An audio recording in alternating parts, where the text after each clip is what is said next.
Ndani has this really bad habit of taking such a long break in between seasons, and we're not here for it.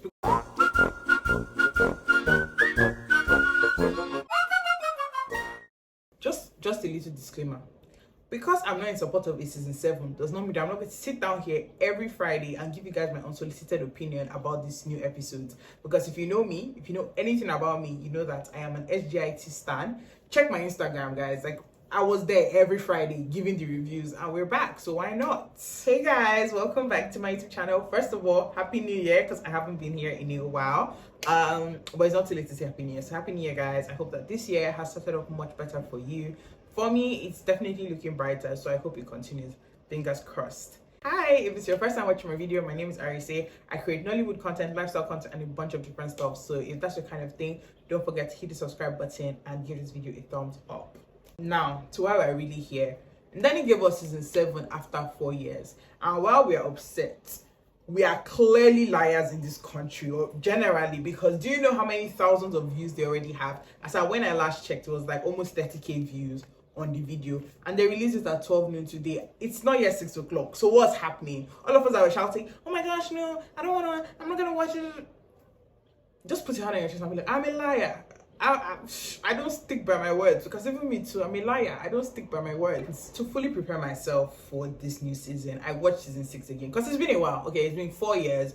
So much has happened in that 4 years. I'm like, okay, you know what, I need to refresh my memory. I couldn't remember most of the season, and so I was ready to go into it. But I don't know if it's because like it's the first episode. This one was rather like dry, I guess that's the word. Like, I get it, that's going to pick up, but like one thing I don't like is like they spend the beginning part of the season, like generally seasons or shows spend the beginning part of the season like crawling, and then towards the end they start rushing everything. I know they did it in TMC, they've done it in Ndani, like SGIT before, and I'm just like, okay, like utilize all the episodes. This one was rather slow for me, if I'm being honest. Obviously they started the episode with Tiwa and Mide's like baby shower naming ceremony, and that was cute. It's like, oh wow, cute. And then Tiwa was like, oh, it's been 7 weeks. I'm like, oh, be for real, it's been 4 years. Like, the last time I watched you, my sister had just gotten married. As I'm sitting down here today, I have an almost 3-year-old nephew. So like, don't even, at least though I said it's been 2 years, which one, or 1 year, it's been 7 weeks if I grab you there.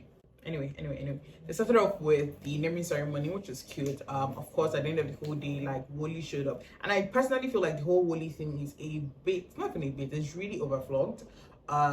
It's been 7 seasons now of us like having to deal with the whole Woli situation, and I'm just like, okay guys, like, let's move on from this narrative. But I guess they think it works, so yeah. Anyway, that finished, and then we went to like my intentional man Mide. Like, I actually just want to know, what do you guys think? Do you feel like Mide is actually like this in real life? Because the character he portrays is like almost a perfect partner. I know there's no perfect partner, so almost a perfect partner. To be honest with you, right? To be honest with you, if I had a partner, I probably would make him watch SGIT with me and just tell him, focus on Mide, focus on Mide. Like, sometimes I even wonder, is Mide this? Like, the character Mide is very impressive in terms of like being an intentional partner, being caring, loving, and all of that. And I wonder if Ayola, that's the actual actor, has learned things from him, because even if he wasn't like that in real life, like seeing the reception and seeing how everyone is always like, oh, me did, I wondered, like, has he taken part of that and being like, okay, you know what, this is actually not a bad trait. This trait that Mide has, I can actually like implement it in my real life relationship. Because honestly, everybody needs a partner like Mide. Like, I'm praying for you guys watching this. I'm praying for myself as well, that we get partners that are intentional and caring and love us the way Mide loves Tiwa. Because even me, I don't love Tiwa, but I'm not the one dating her. Did you guys see the amount of money he brought out? Like, there's push gift, there's thank you for toasting me gift, and there's just Mide just wants to show himself. Because God knows that even me, I was like, because she toasted you, I can't toast. I can't, but I'm willing to learn. You know what they say in your CV, put willing to learn. I'm willing to learn. If that's like, have you seen the economy? Do you know how much $1 is right now? Dollar is like what, 1,400. You mean I won't toast? Hey God, I will toast you. I will toast your brother. I'll toast your mother. I'll toast your father. I'll toast your friends. I'll toast your group chat. I'll toast everybody if I'm going to get that money. Something else that I really like, something else that I think they're going to do this season, and I kind of really like. So to be fair, Ndani does try in terms of like shedding light on certain societal issues that are not spoken about enough. Just from off top of my head, based on like season 6, they had the domestic violence bit of stuff. They spoke like they had the miscarriage bit of stuff. They had the single dating as a single parent bit of stuff. So I like the way they go about it, and based off what I can see, I feel like one of the things they're going to talk about this season, in addition to like the trauma from PTSD, is also like therapy. You know how like now more Nigerians are being like more open to actually going for therapy, and there's like the stigma that was there is not as much, but it's still not where we can be. So I'm really looking to see how they're going to like tell that story in a way that destigmatizes therapy and makes more people even interested to like attend. And frankly, like I feel like Shalewa has gone through so much that she does need the therapy. Like she's gone from like dating a married man to like, you know, being the problem child of her family, to then like meeting Mohammed, thinking, okay, you know what, this is the right person, having to deal with religious issues, and then having to deal with someone cheat on her, and then right after having to deal with like domestic violence, like back to back to back. I honestly, she really deserves it. And all of you that say that Sharon can't act, you guys are lying.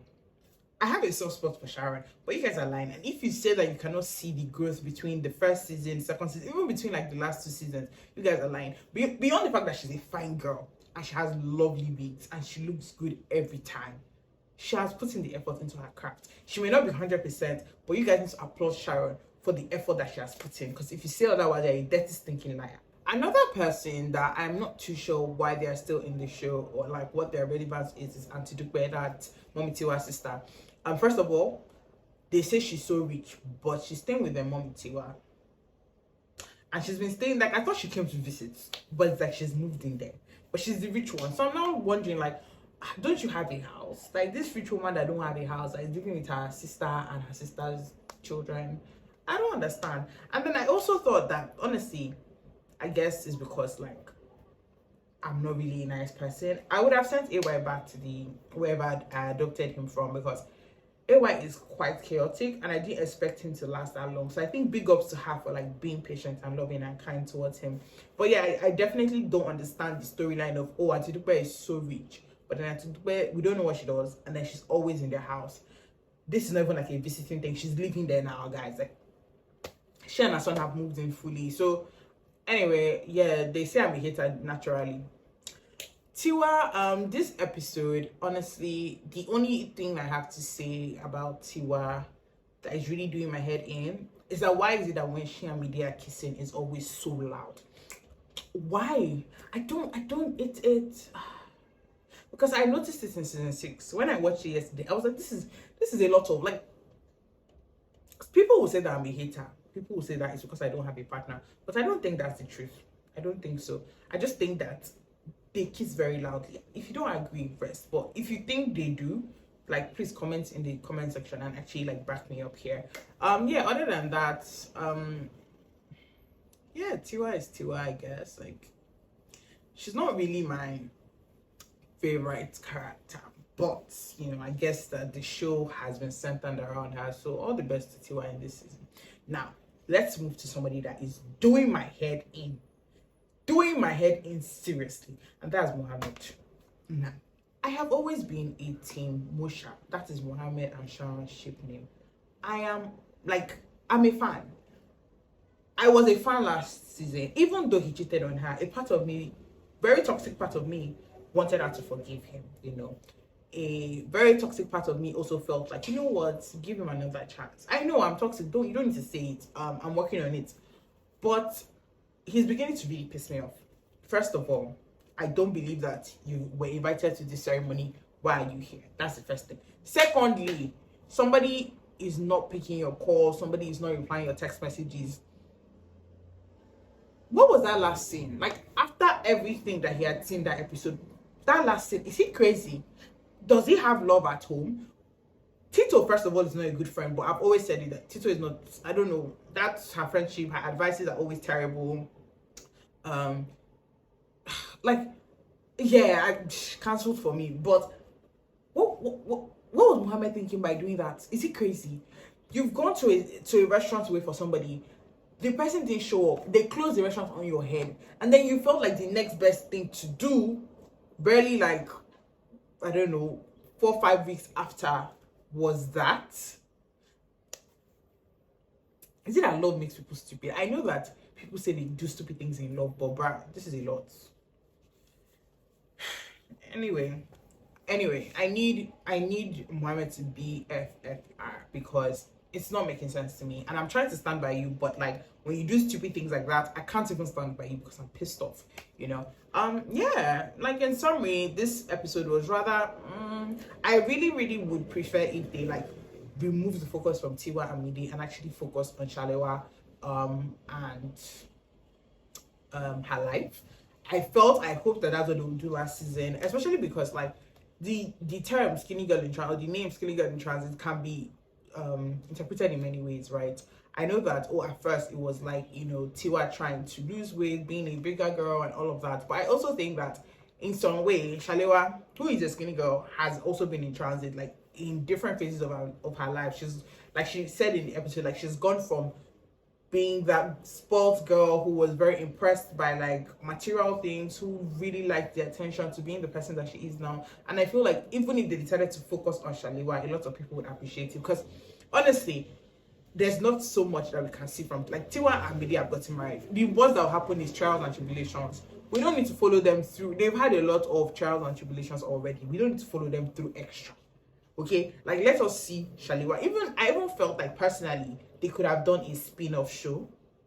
Mommy Tiwa's YouTube would be like a spin-off show. That's what I thought would happen. As opposed to like continuing with SGIT and just like dragging it on. I know it's probably their most popular show, but you know, like the thing with Nigerians, sometimes you don't know when to let go. It happens with like part 1, part 2, part 3, part 4. When you finish part 1, part 2, part 3, you now do season. And Nikolapo, King of Boys. Also people that will do good film and then they will now say, okay, let's spin it up. Then take like 25 seasons. Like, are you crazy? I hope that Ndani doesn't do that. Yeah, I'm definitely looking forward to what's gonna happen. I'm a hypocrite, yes. I told them to keep their season, yes. But am I going to watch it? 100% yes, I'm going to watch it too. I'm going to come and like review it here. So please, if you've not subscribed, subscribe to my channel. I'm trying to be consistent. And the good thing about SGIT is that because it's weekly, I'm actually going to be consistent weekly. I hope. But yeah, so far I still maintain that it was not necessary for them to have a 7th season. Yeah, and let's see, I may change my opinion as it goes on. I do hope that Mohammed like gets his stuff together, because it's hard for me to stand somebody that is pissing me off. And yeah, thank you guys so much for watching. Let me know, what were your thoughts? Did you agree with anything I said in this episode? I definitely can't wait for it to pick up, because right now it's very slow. There was really very little for me to actually talk about, if I'm being honest with you guys. But yeah, let me know what you thought, and yeah, I will see you guys in my next video. Bye.